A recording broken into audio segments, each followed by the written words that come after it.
Unraveling Idioms, Go Haywire. Hello, language enthusiasts. Today, we're diving into the colorful world of English idioms.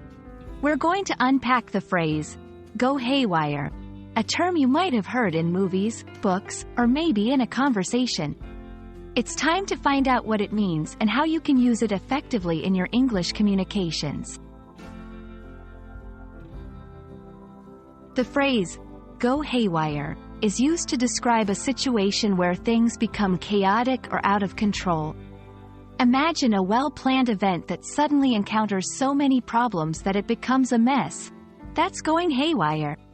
It can also refer to machines or devices that stop working properly.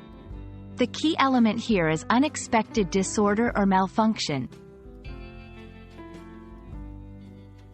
Have you ever wondered where such a peculiar expression comes from?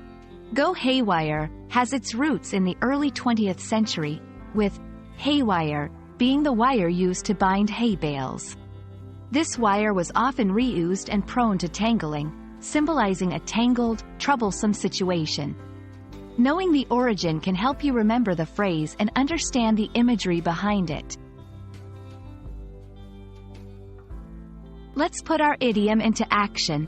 When you say, the meeting went haywire when the power went out, you're indicating that the meeting became disorganized and probably stressful. Or if you say, my computer went haywire, it kept freezing, you mean that your computer was not functioning correctly. Remember, it's all about the context of disorder or dysfunction.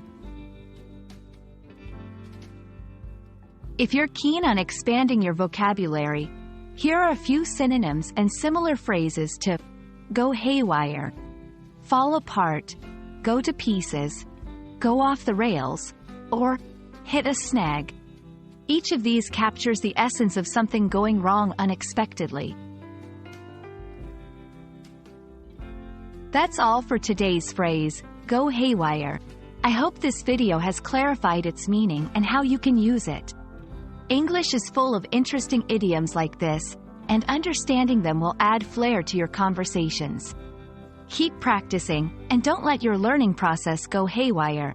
See you in the next video.